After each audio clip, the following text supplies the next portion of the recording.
Hi, everyone. Hope you're well. It's chilly. Shabbat. We're getting into the climax of the Joseph and his brothers drama in the Torah portion of Vayigash. And the question is, how does this conversation that Joseph has with his brother Yehuda, some people think, well, maybe Yehuda really figured out, he sort of sussed out, okay, this actually is Joseph, this vizier person. I'll leave that aside, but I think one of the interesting questions is, all right, well, how, Judah gives this speech to Yosef about how devastating this whole thing about potentially losing their father's youngest son, Binyamin, would be to their father. And it's at that point, of course, that Yosef caves and he breaks down and he admits who he is to Yehuda and to his brothers. But, what really made Yosef cave? What really made him break down and finally give up this, charade of pretending that he wasn't related to them and that he was kind of pulling the string the whole time? A couple things to note. One, of course, is the brothers did not confess, or Yehuda did not confess, the brothers don't confess, that they had hated Yosef, nor that they had committed violence against him. They had thought about doing that, but they didn't do it. The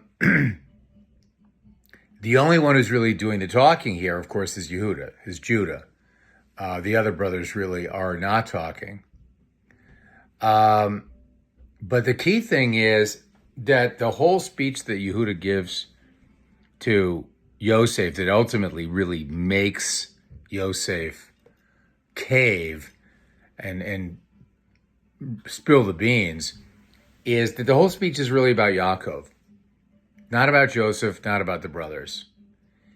He talks about how much Jacob loves Yosef. He talks about how attached Yaakov is to Binyamin, how inconsolable he will be if, God forbid, something happens to Benjamin, right? It's really all about Jacob, his love, his broken heart, et cetera, et cetera. Thomas Mann, who wrote, of course, the great novel Joseph and His Brothers, says, the whole story of the brothers is really about Jacob. It's really about his love. And of course, that is a very problematic origin story, because the whole point is that, yes, Yaakov is a great lover, a person of great passion, loves Rachel, the mother of Yosef and Binyamin. He's very connected to his own mother, to Rivka. But his passions in some ways are unbridled.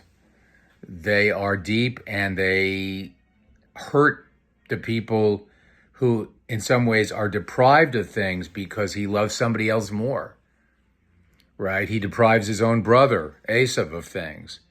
He deprives Leah, his other wife, of a love that he doesn't give to her, but only to her sister.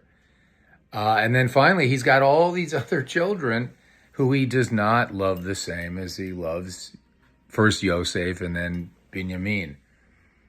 And, the origin story of this family, at least in this period, is this awful, tragic, painful reality of brothers who feel less loved than their brother Yosef, which is why they conspired to kill him.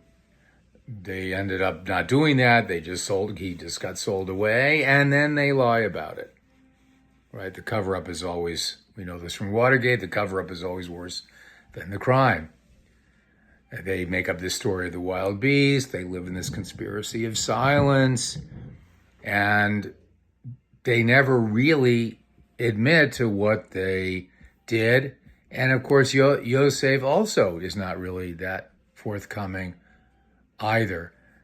So I think the one redemptive piece of the story is that at least Judah in his speech is recognizing, just as children feel the need for parents to confess to the impact of their actions upon their children, at a certain point, children grow up, they become adults in their own right, and they've got to be accountable also for the effect of their actions on their parents.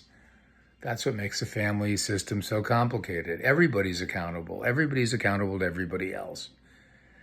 And in this case, what Yehuda is really doing in his talk is saying, yeah, you know what we have set in motion, Yaakov played a part in it, Yosef played a part in it, but what we set in motion by having him sold is we cause great pain to our father. And Yehuda, in effect, is saying it's time for that cycle to stop. And we want to try to at least remedy that in some specific way. I wish you all a Shabbat Shalom. Stay warm.